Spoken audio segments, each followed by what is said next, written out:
Welcome back to the Peak Performance Podcast. It's Sean here and Jamie, and we are super excited to have with us today our in-house EP, the great man Chris.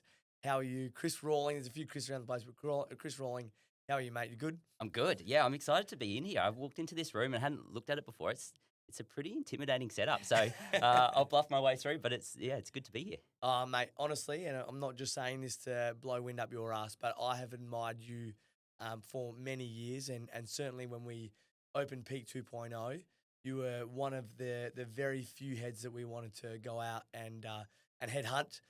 So we are very, very grateful to have you as a part of our team here, and obviously, in collaboration with the lovely Chantel, who's a bit of a crowd favourite here at Peak as well. Um, Mate, I guess I've always, as I said, admired you, but I think it was a PD that you ran, maybe just before Christmas, was it, Jay?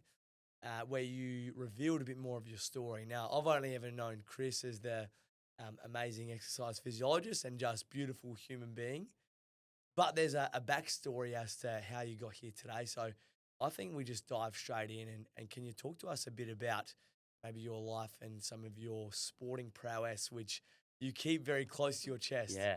All right. Yeah. Let's dive in. And I guess I won't start this segue without doubling back of the opportunity to come into Peak. Adelaide being a small place and us in a small pond in that place doing strength and conditioning and exercise for rehab or performance. We sort of crossed paths over a few years through my role at the uni, and when the opportunity came to jump on board and join this amazing Peak community that I'd seen growing, I jumped at it. And really for the reason that what you guys do in closing that gap from local to elite just resonates so well with me and my backstory and how I go about it with my clients. So if we jump in and go straight from the nitty gritty, by trade, you know me as an exercise physiologist, which I think is one of Australia's best kept secrets still, right? Like as far as the allied health professionals go, exercise physiology is by far the newest of them. But really, as a profession, what exercise physiology does is it focuses on injury for people with chronic injury or illness, or subacute kind of conditions, right? So we're hands-on with people that are doing a rehab or a management-based role. So I love that component of it. But then on the other side of that, I have this string to my bow where I'm an applied sports scientist by trade as well. So my background has been really heavily in endurance sports. And that's, I guess, when we talk about sporting prowess, I guess that's my backstory is I grew up and got involved with triathlon in school like so many people do, and went through and did reasonably well as a youngster and as a junior, and was lucky enough that I received an AIS scholarship basically when I was 18 to pack up and move to the hub and train with some of the high performance squads in Australia, which were based in Brisbane and the Gold Coast. So my whole life has been around sport, and then I love working in this rehab space. And then I guess what's really merged it with me and bringing all the bows back in is my concept now is I like working in a sporting base or people with sporting or physical activity goals, whether that's high performance sport or going to the Paralympics or trying to get back on the footy field. Or it could be someone trying to do this amazing walk through. I'm training a guy at the moment. I saw him in the gym this morning doing this 30-day walk through Spain. So I work really heavily with people with performance-based goals, but with injury or illness considerations to it. So you guys really heavily focus on closing the gap from local to elite. And mine is like why I think it ties in so perfectly is my background is all about combining exercise as medicine, which is traditionally what exercise physiology is, and exercise to optimize performance. I think too commonly they get segregated and people get put into even a rehab or a disease management basket. Whereas you can still do amazing things with these like long-term injuries and injuries and illness considerations. It doesn't need to be because you have this, you can't be a high performance athlete or you can't have a really physical performance-based goal. So this is a really long-winded story. I guess it ties back into how I've got into this space of combining these high performance sport with exercise as medicine. I might jump in there. I think that's a great explanation. It's something as a business that we've potentially had as a bit of a barrier to people coming to us is thinking, oh, you only work with athletes. They might see what's on our social media or, come in and see a really impressive athlete on the basketball court and think, oh, I could never come in and train in that environment. So, and one of the many amazing reasons Sean said that we are grateful to have you here in the community is that you have people with all those really diverse goals working towards what performance means to them out on the gym floor next to an AFLW athlete or next to me trying to get a workout in the middle of the day between admin and running around after 2 kids. So I think exactly as you said, it beautifully ties in, and it's so great that you can add that to the team and the space and bring people in and show them that, just because you're not an athlete, your goal is not important, that performance means something different to everyone. I was going to say, I think you summarised it really well. It's probably easy for us and natural for us to categorise or sort of box things together. Yeah. So, as you sort of mentioned before, that person has to be doing rehab, and that's where in a number of ways we're trying to address that in different programs that we have here, and it's not just for, I guess, promotion perspective, but for so long. Yeah. Rehab, for example, let's just say an ACL is that you would go to whichever profession, probably most likely a physio. We have an incredible physio, Dave, here, who's been absolutely amazing for Adelaide's us. best physio. Yeah, absolutely. We're allowed to say that now. I don't think it's been announced just yet. But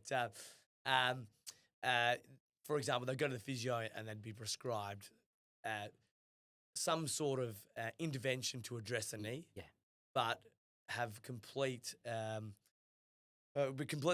neglect any upper body or off-legs conditioning and all these other amazing things you can continue to do while you have this one injury. You see it all the time where it's so easy for people's identity to become I'm in rehab for my knee, or my identity is I'm living with this chronic condition.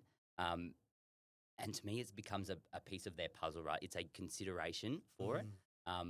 But there's no reason that you can't still be training with purpose and in a performance context while you're managing a injury or illness as well. And ultimately, that's where you have to think outside the box a little bit and sort of craft the plan together for someone to do that. But I'm so heavily focused on the fact that because of a consideration doesn't mean you can't do amazing things. And say you're looking after your knee, there's no reason that while you're rehabbing a knee, for example, you can't build your cardiorespiratory fitness. So when you get back to sport, come back fitter and stronger than perhaps you were before. It probably even teaches you more about resilience or being adaptable. Like you said, as a practitioner, you have to be creative or, really focus on how you're going to craft the plan of attack for them. But similarly for that person, they're learning so much about themselves and what they're actually capable of. And I think anyone can take really important learnings away from that. Yeah. I guess just to touch back on a point that I talked about in our first episode, but I probably didn't expand on it too much, is when we talk about this sort of boxing and us thinking about it as a character, a consideration to think about or a characteristic of that person as opposed to entirely who they are.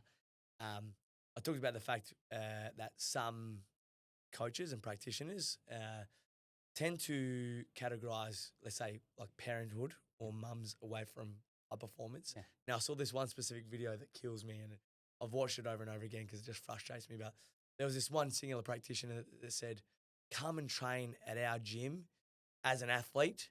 Don't go and train next to bodybuilders and mums. And I've never been so almost like secondhand angry in my life, because who's to say that a mum can't be an athlete? I know a lot of amazing athletes who are mums. There's just a consideration. Well, maybe there's some different logistics you need to work around, but 100% there's plenty of females who have come back from giving birth. There are plenty of females now in this sort of modern day and age who are mums but haven't given birth themselves. Their partners have given birth too. So just such a closed-minded approach to it really coaching. is, and it's putting one consideration of someone. And we're in the gym and we'll see hundreds and thousands of people across a year, right?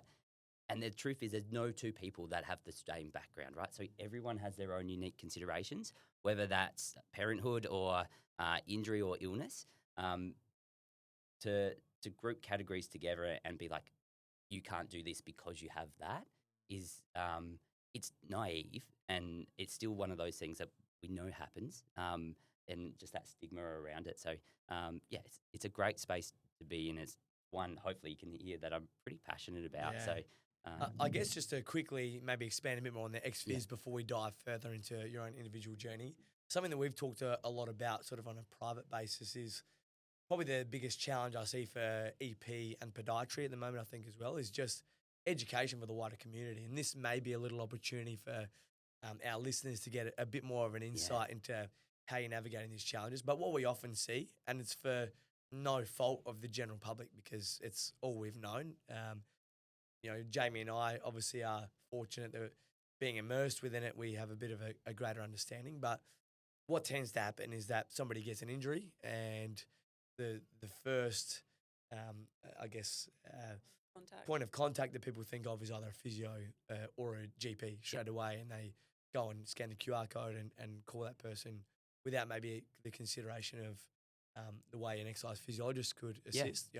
Certainly from a lower limb perspective, we talk about maybe podiatry would be the person to be the first point of contact and those sorts of things. yeah. What do you think are some key points for our community to take away of when maybe a more appropriate time to get in touch with an Yeah. EP as opposed to a physio as opposed to a podiatry? Or how Understanding they can work together, for conjunction. sure. For sure, Yeah. and we do, and I spend a lot of time in this education space, and I guess this goes back to what I said earlier, is that it's such a new allied health professional that I'm fully aware there's a lot to do with us as exercise physiologists, just educating everyone about our role in it. So as an exercise physiologist, really what our scope is and what our specialty is to work with people with subacute, meaning greater than sort of 8 weeks or an initial, or chronic, which by terms, it used to be 12 weeks. It's now up to 6 months. So people that are dealing with longer term injuries or illness and helping them with exercise. What we really specialize in is, I guess, understanding the rehab or medical considerations that a person has alongside, and then looking at the person holistically and look at the gaps in what they can do currently and what they want to do, and prescribing and delivering exercise for them. So if we go back to the person that's just injured themselves, they've rolled their ankle or they've torn their hamstring out at football, really the first point of call should still be the physio or the podiatrist or the practitioner, the medical practitioner, because that's probably what differentiates those from EP, where my role is not to diagnose injuries. Diagnosis is such a fine art in itself, and I say art, but really science in itself. And the physios, the podiatrists, the doctors, they're fantastic at that. And they do a really good job in that acute phase. Where the EP comes in and starts to play its own role is in that, again, use the hamstring as the example. We've torn our hamstring. If anyone's pulled a string before, that they know what it feels like. You can feel it while you're walking around. You can feel it doing everyday activities. Traditionally, the physio will be a really good first point of contact for that acute phase. Where the EP involvement comes in, and lucky enough that I work so closely with so many physios, is that next stage where it becomes about reconditioning the tissue and building up capacity, whether that's like strength or endurance, or maybe someone doesn't have the flexibility that it needs to perform the action. So once it goes from that initial acute healing phase to more of let's build capacity in the tissue, that's where us as an EP plays in, and sometimes the physio will stay involved. Sometimes they'll handball it over. So the ACL, for example, is I work with a lot of court-based people that have had injuries, and really the physio will look after the sort of first 12 weeks and then sort of pass it down the track where we do the further conditioning component. Yeah, amazing. And honestly, one of the best experiences I had at Sanford level was at West Adelaide Football Club. We'd have myself, who would generally work with the healthy group, or the main group, we'd call it. We'd have the physio pretty much in the gym that would work with the rehab group. And then we did have an EP, actually, which was a really unique scenario, who was almost in the middle. So as opposed to making that jump from the physio straight back out to myself, or it meant that we could all do really great jobs. So maybe like the EP had a pocket where they were doing some reintroduction to change direction and those sorts of things. And it was this really beautiful flow, and we had some great success. But I'm going to cut you off there in terms of EP as a career. I want to delve back into your journey. Yeah. So you're doing really well with your triathlon. Yeah. You're representing the country, and then what happens? Talk to us. Yeah. So, and this hopefully will tie back to what we were saying early, right? Why I'm really passionate in tying these together. So, how I've ended up here is essentially moved to Brisbane, doing really well with this triathlon business. At the time, so I moved when I was 18. Spent my first couple of years up in Brisbane, really training full time, getting to travel the world. I was a pretty invincible 20-year-old who, I'm not sure if you'll see this on thing, but I was like, I'm 65 kilos with wet clothes on at the moment. Back then I would have been like 55 kilos and like 5'6", but I was invincible, right? And things were coming pretty easy, and I thought, yep, this is going to be my career. I'm going to be a professional triathlete. This is going to keep evolving, and all my dreams are going to tick off. We just come back from an overseas tour where we got to race around the world as a collective bunch of, they called it Young Guns.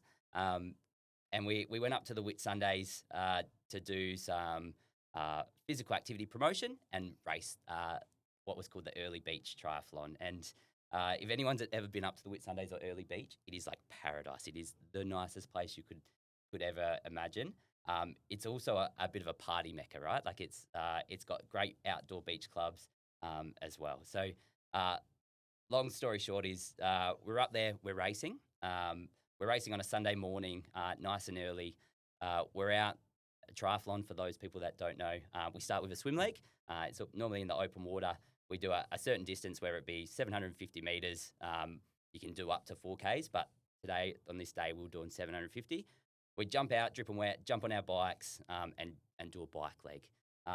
I jumped out on my bike as a really invincible 20-year-old. Took off up the street, probably going about 40 Ks an hour. And what happened is we came to this roundabout where we had to sort of go out and around and turn a right-hand corner. And a really unlucky, fortunate series of events. There was a guy, a lot bigger than me, probably 120 kilos, coming down the hill. He was on a mountain bike, of all things, on the way home from a big night out. And he cut the barricades to get onto the course. And he also went to cut the roundabout the wrong way. And I didn't see him, or I still have this split-second memory of seeing him and being like, oh no, I'm in trouble here. But essentially we met head on in the roundabout. He would have been coming down the hill, they reckon about 40 Ks an hour. I was probably going 40-ish Ks an hour as well. So we sort of hit head on, and he definitely came off better than me. So I sort of remember the split second of, oh no, I'm in trouble. I remember the feeling of lying on the ground being like, I want to get up and fight this guy. And then again, if you know, like 55 kilos, 120, I'm probably lucky I couldn't. And then there's nothing. So that was Sunday morning that we're racing. I woke up on Wednesday afternoon, about 600 Ks away. I'd been choppered from Early Beach up until Townsville. And basically the crux of it was I'd pretty much broken every bone in my face. I had what was called a Latort fracture of your jaw, which is basically where your jaw separates from your skull. And on the flip side of that, I also broke 4 vertebrae in my back. So through my thoracic vertebrae, which at the time I probably didn't realise the repercussions of, but woke up sort of 4 days later. You could imagine I was a 19-year-old or 20-year-old living on the other side of the country, mum and dad in Adelaide, woke up with them by my side trying to work out what had gone on. Really, yeah. So far out. That's big, intense. Big changing point in life, right? And it's one of those ones I still. It was it was a huge experience. It was a really huge experience, and you go from feeling invincible as a 20-year-old to realizing it's not that life's not that sure. And I am really lucky that I'm up and walking and able to do all the things that I love to do. There's some more context to that, but yeah, that's. Well, let me say, despite all the facial fractures, you're still a very beautiful man. Oh, You still yeah, look yeah. very good, I think Chris, I'm probably better. They did a really good job of putting it all back together. I've probably got like 30 or 40 little screws and chains through my skull and through my jaw. So every time you go to the dentist, they always have to tell the story. And essentially, my vertebrae fractures didn't heal up like they were hoping. And I've ended up with my thoracic vertebrae, so that middle section of your spine.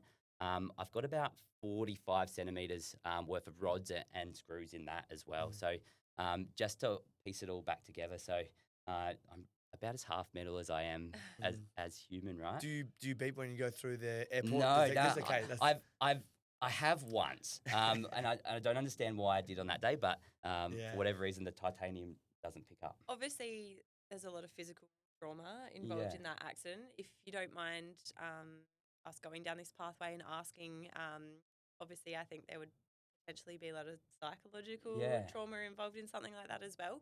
I guess we're a S&C based, gym. A lot of the stuff we talk about do see day to day here is physical. But from my background, I'm really interested in the other side to that. And I think that actually a lot of what we do in the gym or in sport is actually what goes on up here. Yeah. So how was that sort of journey for you psychologically? Yeah, it's been huge, right? And it's one where you learn a lot about yourself really quickly. And probably not at the time, but in the flip side of that. I guess it starts from being in a hotel, not a hotel, a hospital bed, and with the doctors there and talking through what's gone on and describing really how lucky I am that I've still got sensation in the lower part of my body, but also mentioning that the likelihood of me participating in sport again would really low, right? Like, and certainly participating versus what I was trying to do, which was perform at the peak of my sport. Yeah. So that was the conversation I had with doctors in the hospital bed, and I still remember my reaction to that was, "You don't know me, I can do this," and it's one of those ones that was like one of those driving catalysts of someone clearly taking something that I had taken for granted a bit about, but was so passionate and driven for, and telling me that I couldn't do it. Essentially, that drove me for 2 or 3 years, right? There was a couple of reasons behind it, which dives into the psych, but it was one, learning that I'm a really stubborn human being, and if you You're tell in me, good company there. if you tell me you can't do something, my initial reaction will always be show me, or let me show you. And the second one was I didn't want to be known as that guy, right? So, and this is through just the sporting journey, but I got into sport when I was young. I've always been in sport. By nature, you learn that everyone that you meet wants to talk to you, and just making conversation asks you about how your sport's going, right? How's triathlon going? How's your running going? Heard you did this. That's fantastic. That's amazing. It's your identity. Becomes your identity, right? And then there was quite a bit of media coverage about this crash at the time. So everybody that I knew had known that I'd been through this really horrific event. And I was so determined that I wasn't going to be known as that guy that had the world at his feet, so to speak, and then had his dreams cut short. I didn't want to be known as that. And it really drove me for 2, 3, 4 years to do rehab and to get back to triathlon, right? It became all I wanted to do. Throughout that time, really lucky to meet like amazing practitioners, right? And it's probably why I've ended up here. And I had real purpose to my rehab, right? I had real purpose to what I was going to do. And I was lucky enough, stupid enough, determined enough, stubborn enough that I got back to racing and got back to racing professionally. But I remember it was like a couple of weeks in the lead up to my first race back. I realized I hate this, right? I'd completely burnt myself out and realized everything I was doing was to not be this guy, right? Which was hard to deal with, and I feel like I'd lost a little bit of myself and that journey. And I've always known that my identity is more than sport, but from the outside, it was like, this is Chris. He's the triathlete, right? This is all everyone would ever talk to me from. So that was a big transition as well. Um, and ultimately, I got back to this start line of my first professional race, and I was like, I know I'm done, right? Mm. This is going to be me. This is not what I want to be. So, Well, I appreciate you sharing that, mate. Yeah. That's deep. Really, the overarching theme of a lot of our podcasts is about people's relationship with exercise and training across Yeah. their journey. Reading between the lines there a little bit, would you say then, do you think your relationship with your rehab was a bit unhealthy potentially, or depends on the context of the time potentially? I think depends on the context, right? Like uh, unhealthy, and we've all been involved in professional sport. I know we all have played in this realm. Professional sport by nature is not the healthiest of beasts, right? Like it drives to obsession. obsession and Yeah. perfectionism and driving and wanting to be better all the time. So definitely wasn't healthy. But in reflection, I had real purpose behind my rehab, right? Like I wasn't rehabbing because I wanted to get on top of my back or do that. I was rehabbing for purpose. I had this clear goal. I was like, maybe not from a healthy thing, but I was training for something right from the start. And that let me keep going when you're doing stuff that 20-year-olds shouldn't have to do because you've got mum and dad looking after you and showering you and things like that because you can't, you don't have the same physical capacity once were. So probably not healthy, but so purposeful Yeah. with it, which was Yeah. powerful. You can summarize this or expand this as much Yeah. as you sort of feel. So you've had this realization. Yep. What is, I guess, the timeline roughly from that point in time to Yep. then transitioning into business ownership and Yeah. academia and then fatherhood as well? It's And again, I guess that change in relationship with exercise as well. Like, Yeah. how long did it take you to wind down from that? Or did you have, a point where you said, I hate this, and then you just chucked it in for a little while? Or it what did that yeah, look yeah. like? It's a long timeline. Yeah. But it was this isn't for me anymore. Had some really honest conversations with those around me, and basically we decided that it was time for me to move a different way. And truthfully, I didn't know what that was going to be. I'd done a little bit of study in the background, but had no purpose in my first 4 years of life had I thought of anything other than I'm going to be a professional athlete, right? And so anyway, I decided I was going to move back to Adelaide from Brizzy, where I was still living, and get back into things. And it probably led me to the next part of the journey, which is sitting and having some conversation with some friends, and probably realizing, considering I'd spent the large majority of my life in this world, I probably didn't understand enough about what it was. I was that classic athlete, which I'm sure everyone can resonate with, or so many can, of you tell me how hard to do, what to do, and I'll do it, right? Like you tell me, I'll go and I'll work myself until I am thrown up on the side, kind of thing. But I didn't probably have the understanding of the what, why, and how behind it. I was just more like, yep, let's go, I'll do it. Probably led to that next part of becoming a little bit obsessed with the why behind it, right? And I ended up going back and finishing off my undergrad and then doing some post-grad qualifications. And again, during that journey, learned how powerful exercise had been and the opportunities it had given me as a person, but got to experience how powerful it was for everyday people trying to live a bit better quality of life, and how rewarding it was working with athletes as well. So it was sort of 7 years of study, right? Because I went down one rabbit hole to the other, but came out with this like really holistic view of I was burned out from sport and deliberately avoided sport for 3 or 4 years after I came back.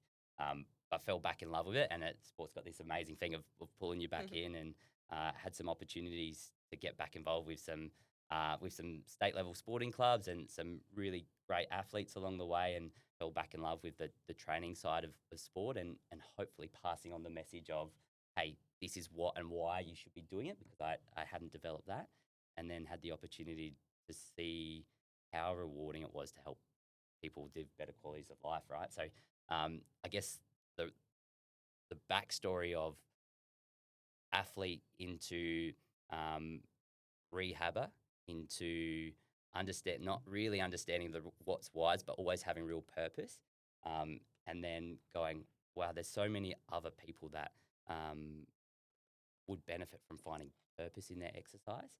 It's really led me onto this journey where I try and combine it all in together and hopefully help some people do some pretty cool things. Amazing. And now into sort of full circle coaching. Yep. Tell us quickly about the amazing experience you had last year, and why did you miss our open day at P2.0? Yeah. I still can't believe I did, right? Like, look, to be honest with you, when You're we about weigh to it up, hear why. Yeah, and when it's, we weigh it up, yeah. I'm still disappointed. Yeah. So along the journey, right, of getting back in, and again, I was completely burnt out from sport, and was pretty happy to remove that segment of my life for a bit. Got pulled back into the sport of triathlon, and with my studies that were going on and my lived experience as an athlete, got roped into doing some coaching. A very persistent man, Dave Williamson is his name, dragged me out to do some coaching. And by dragged, I mean he nagged me for like 6 months to come and help. But anyway, went full circle and jumped in and did some coaching. And really, it took a bit of time, but fell in love with that side of the fence, and really became passionate about like empowering our athletes into what, why, and how we're doing stuff as well. So as that's evolved, been lucky enough to develop and work with some really amazing triathletes along the way, some of which are para triathletes. So one of them in particular, there's an Adelaide-based girl who wanted to transition from rowing. I was sort of doing her strength training at the time, and she was para rowing and just missed out on the Paralympics from there. And she came to me and was like, I think I want to transition to triathlon. So I ended up working in this para triathlon space, and really ended up in that world sort of 3 or 4 years ago. And it's kind of combines everything that I've just spoken about, right? Like the sport science itch, the endurance sport love, and then combining that with the holistic understanding of injury and disease. So through, I guess, coaching her, she ended up doing amazing things, and went into last year ranked second in the world.